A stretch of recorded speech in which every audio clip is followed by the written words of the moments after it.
Les extraterrestres se manifestent partout dans le monde. De nouvelles preuves étonnantes montrent qu'ils se terrent dans des recoins isolés. Ces endroits sont souvent interdits d'accès. Ce serait pour nous protéger. Mais est-ce qu'il ne s'agit pas plutôt de protéger des visiteurs d'une autre planète? Dans cet épisode, nous vous révélerons l'existence d'opérations extraterrestres réalisées dans des territoires isolés ou aux accès restreints. La machine est en marche. Des dossiers restés confidentiels pendant des décennies et décrivant des manifestations extraterrestres ont été rendus publics. Nous allons révéler le contenu de ces documents et découvrir ce que le gouvernement américain voulait cacher. C'est à suivre dans Alien Files, l'émission qui perce les plus grands secrets de la planète Terre. Nous sommes en novembre 2012 à Ladakh, en Inde. En l'espace de 2 mois, plus de 150 ovnis ont été observés dans une région isolée, située près de la frontière indo-chinoise. D'après le Times of India, des lumières jaunes s'élèvent au-dessus de l'horizon du côté chinois et traversent lentement la voûte céleste pendant 3 à 5 heures avant de disparaître.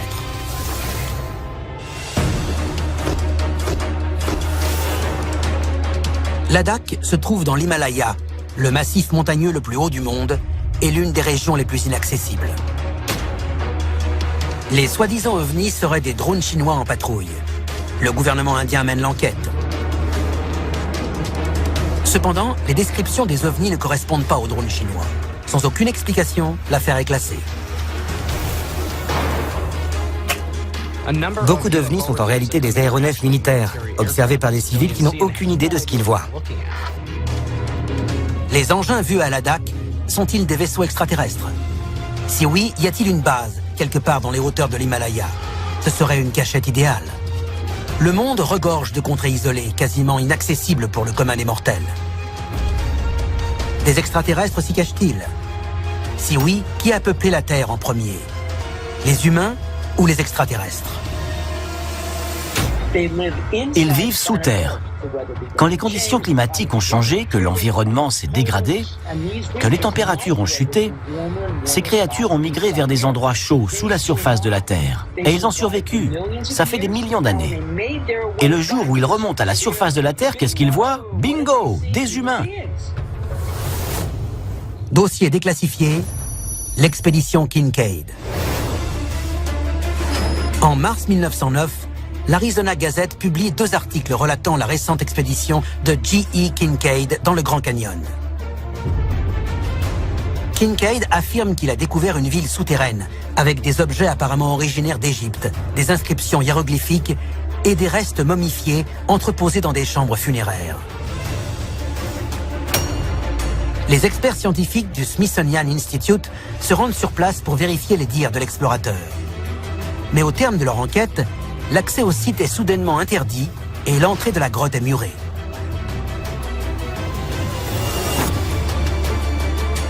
À ce jour, il est complètement fermé au public. Plus personne ne parlera de cette ville souterraine. Seuls les 2 articles de l'Arizona Gazette en auront fait mention. Pourquoi les experts passeraient-ils sous silence une découverte archéologique aussi étonnante? Et pourquoi le site a-t-il été fermé au public? Des légendes apaches, Zuni et Hopi, parlent d'étranges créatures humanoïdes vivant dans des cités souterraines.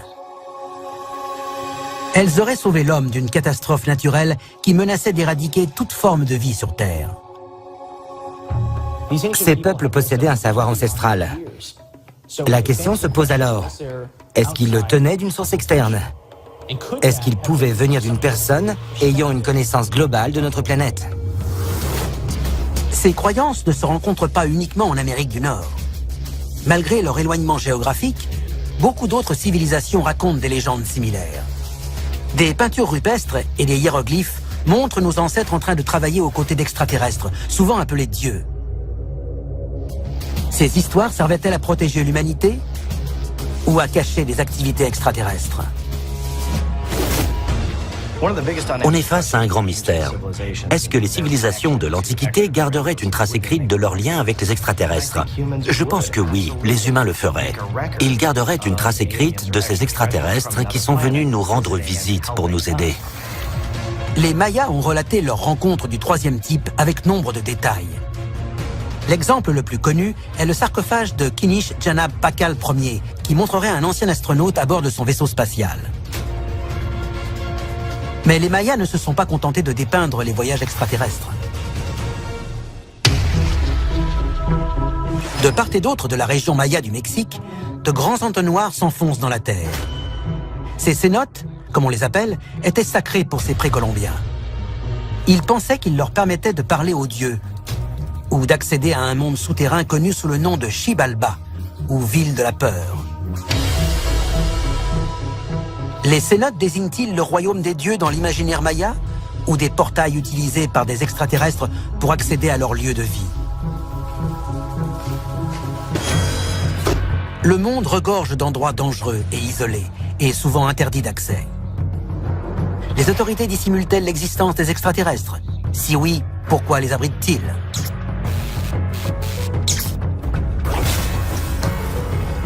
L'Europe présente un réseau de tunnels souterrains qui couvre de grandes distances, appelé Erdstall, ce qui signifie lieu souterrain.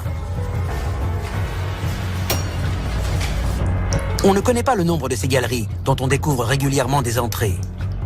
L'une d'elles a même remis sous le feu des projecteurs un mystère vieux de plusieurs décennies. Dossier déclassifié, le tunnel de Fribourg. Nous sommes en 2011 à Fribourg en Allemagne. L'accès à un tunnel est découvert dans une ferme laitière. Son emplacement rappelle aux ufologues un événement marquant.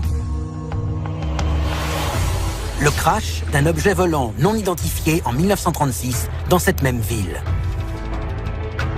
Les scientifiques nazis auraient découvert les restes d'un appareil ultra sophistiqué. Ils auraient ensuite percé ses secrets afin de créer des armes plus puissantes. Dans les années 1930 et 1940, les nazis ont fait d'énormes progrès techniques. L'une de ses plus grandes inventions était la fusée V2.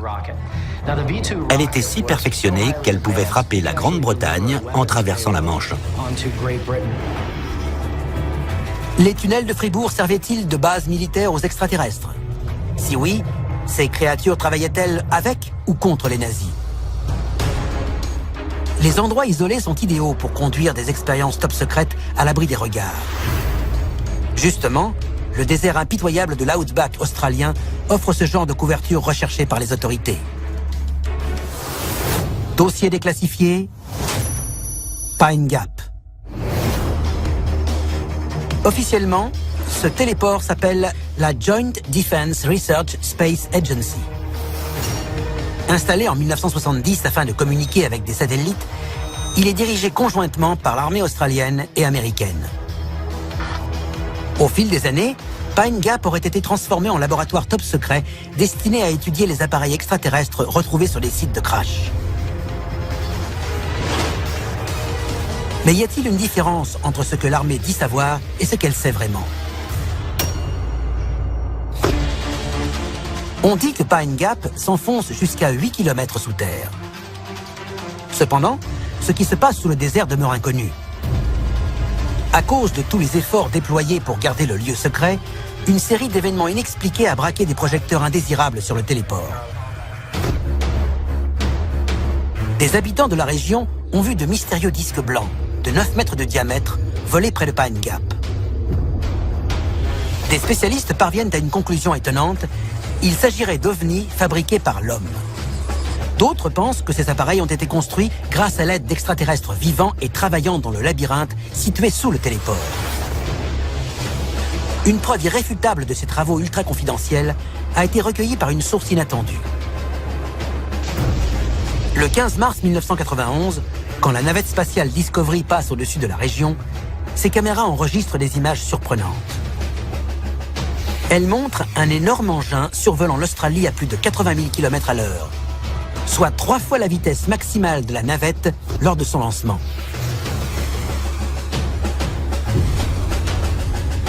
Certains estiment que cet appareil est le résultat de travaux top secrets menés à Pine Gap. Si des extraterrestres travaillent effectivement dans des lieux isolés comme ce téléport, sont-ils nos amis ou nos ennemis? Dans des bases militaires secrètes telles que Pine Gap dans l'Outback, des extraterrestres aideraient des scientifiques à concevoir des aéronefs et des armes futuristes. Pourtant, ces créatures sont-elles vraiment nos alliés? Des preuves irréfutables montrent l'existence de combats entre humains et extraterrestres au sein d'une base militaire étroitement surveillée. Dossier déclassifié, la bataille de Dulce. Nous sommes en 1977 à Dulce, au Nouveau-Mexique. Des cadavres de bovins sont découverts, mutilés. Or, aucun instrument de l'époque n'est capable d'amputer avec une telle précision chirurgicale. Ces étranges décès attirent l'attention de Paul Bennewitz, physicien et ufologue. Au cours de son enquête, menée en toute indépendance, il rencontre une femme qui prétend connaître le coupable. Sous hypnose, elle lui révèle qu'avec son fils, elle a été enlevée par des extraterrestres et emmenée dans une base souterraine. Là-bas, elle voit des bovins qui se font amputer et qu'on vide de leur sang, ainsi que des organes humains stockés dans des cuves. Les extraterrestres posent des implants aux personnes enlevées afin de prendre le contrôle de leur corps. Bennewitz est stupéfait par ces propos. Il surveille alors les communications passées dans la région et intercepte des transmissions en provenance d'un vaisseau spatial, si l'on en croit ses dires. Il suit cet appareil jusqu'à une zone isolée à la frontière entre le Nouveau-Mexique et le Colorado et qu'il surnomme la base de Dulce. En 1979, l'ufologue Thomas Costello s'y infiltre et en ramène des photos ahurissantes. Elle montre des extraterrestres en train de mener des expérimentations génétiques atroces sur des humains. Pire encore, Costello affirme que les sujets étaient enlevés avec l'autorisation du gouvernement américain. D'après une théorie, ces extraterrestres créent des humains de façon génétique. Et ils auraient un intérêt à modifier notre ADN ou notre mode d'évolution. À mon avis, ils voudraient façonner la créature qu'ils aimeraient que l'on devienne. Et ils seraient aussi susceptibles de créer un être basique qu'ils feraient évoluer pour obtenir le résultat qu'ils ont en tête. En parallèle, Phil Schneider, un employé du gouvernement américain, participe à la construction d'un labyrinthe de tunnels sous la base. Par inadvertance, son équipe découvre une vaste grotte où des extraterrestres procèdent à des expériences sur des prisonniers humains. Une bataille s'ensuit. Grièvement blessé, Schneider réussit tout de même à s'échapper, mais plusieurs de ses collègues perdent la vie. D'après l'ingénieur, les tunnels sous la base de Dulce ne sont qu'une fraction infime du réseau qui parcourt le sous-sol américain. Les ufologues estiment que ce réseau souterrain a peut-être été foré grâce à un engin ultra sophistiqué, le Subterrane. Fonctionnant à l'image d'un sous-marin, ce tunnelier alimenté en énergie nucléaire creuse d'immenses tunnels. Quand on pense au degré de sophistication technique dont on aurait besoin au XXIe siècle, on se heurte à une impossibilité. Eux, ils ont réussi à l'avoir. C'est une véritable prouesse. Les tunnels achevés sont parcourus par des maglev, des trains à lévitation magnétique filant à 500 km/h. Mais vers quelle destination? Des spécialistes pensent qu'un réseau secret de galeries relierait les bases militaires les plus mystérieuses, à l'instar de Dulce ou de la zone 51, voire à un aéroport américain particulièrement étrange. Nous sommes à l'aéroport international de Denver. Le complexe imposant de ce qui est le deuxième aéroport du monde par la taille couvre 140 km². Les terminaux sont ornés d'imagerie militaire violente et de représentations apocalyptiques. Les étranges œuvres d'art donnent la teneur de ce qui se passe sûrement sous la surface de la Terre. Le 21 mars 2013, un père et son fils remarquent d'étranges lumières dans le ciel, au-dessus de leur maison. Les habitants du Colorado suivent des yeux 3 lumières, volant en triangle au-dessus de l'aéroport de Denver. Les autorités refusent de commenter l'événement et un porte-parole de l'aviation civile insiste, il ne s'est rien passé d'extraordinaire cette nuit-là. Si l'aéroport a ouvert en 1995, les travaux souterrains n'ont jamais cessé officiellement. On compte 8 sous-sols. C'est assez profond pour résister à la puissance d'une bombe atomique. Les terminaux et les salles de livraison des bagages sont reliés par une navette. Mais dans cet aéroport, il existe un deuxième réseau ferroviaire. Il rejoindrait soi-disant les tunnels des Maglev et permettrait de transporter des appareils extraterrestres en provenance de Dulce ou de sites similaires. Dans des régions isolées aux quatre coins du globe, des extraterrestres conduiraient des expériences, souvent avec l'autorisation des agences gouvernementales. Mais il se pourrait qu'ils veuillent sortir de leur réclusion. L'une des histoires les plus étranges concernant des présidents et des extraterrestres implique Eisenhower. On dit qu'il aurait eu, non pas une, ni deux, mais 3 ou 4 réunions avec des visiteurs d'une autre planète, afin de signer un accord ciel ouvert avec eux. Un témoin raconte qu'un extraterrestre serait entré dans la plus grande institution américaine. Son nom, Valiant Thor. Cela faisait apparemment 3 ans qu'il officiait au Pentagone quand il reçoit un nom de code, l'étranger. À ce jour, la nature de son travail pour le gouvernement des États-Unis demeure un mystère angoissant. A-t-il infiltré le gouvernement américain à des fins pacifiques ou belliqueuses? Qu'adviendra-t-il de l'espèce humaine quand tous les extraterrestres vivant sous la surface de la Terre décideront qu'il est temps de se montrer? C'était Alien Files, l'émission qui perce les plus grands secrets de la planète Terre.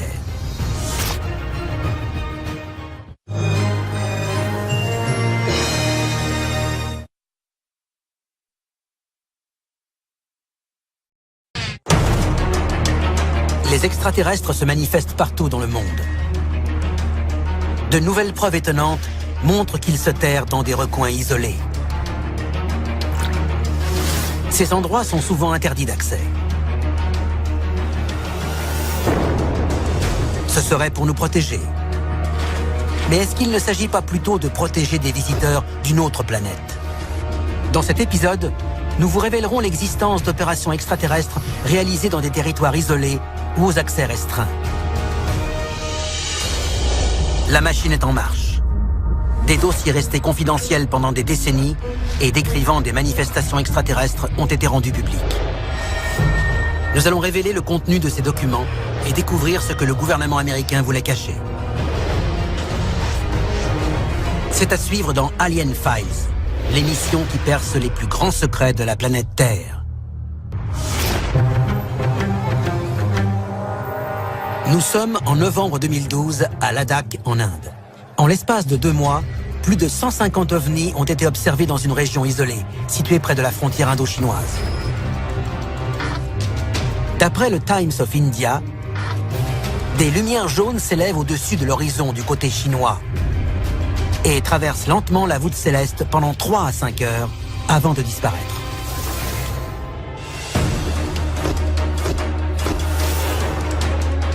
Ladakh se trouve dans l'Himalaya, le massif montagneux le plus haut du monde et l'une des régions les plus inaccessibles. Les soi-disant ovnis seraient des drones chinois en patrouille. Le gouvernement indien mène l'enquête. Cependant, les descriptions des ovnis ne correspondent pas aux drones chinois. Sans aucune explication, l'affaire est classée.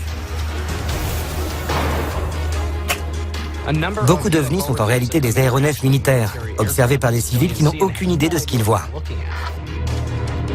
Les engins vus à Ladakh sont-ils des vaisseaux extraterrestres? Si oui, y a-t-il une base, quelque part dans les hauteurs de l'Himalaya? Ce serait une cachette idéale.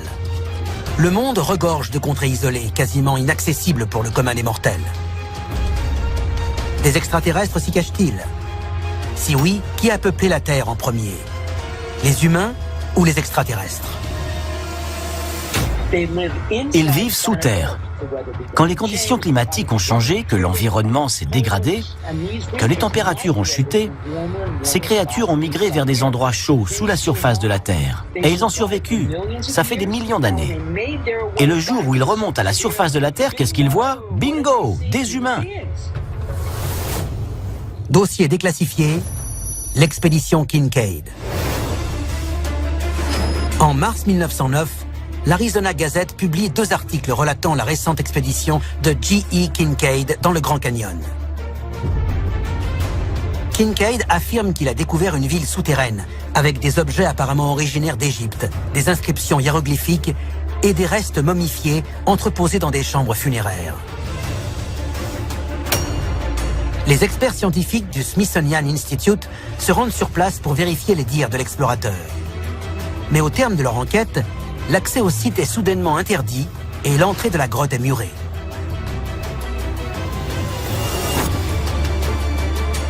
À ce jour, il est complètement fermé au public. Plus personne ne parlera de cette ville souterraine.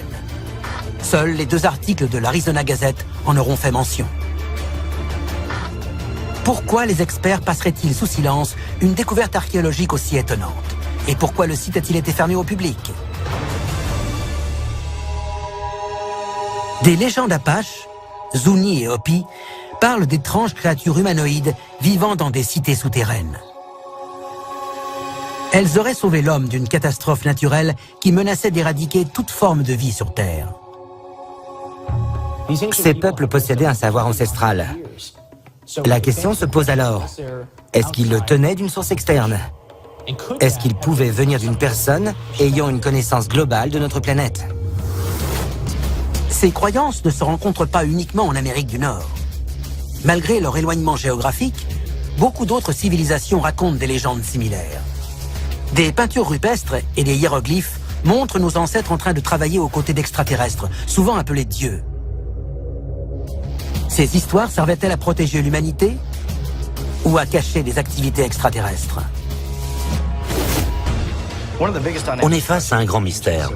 Est-ce que les civilisations de l'Antiquité garderaient une trace écrite de leur lien avec les extraterrestres?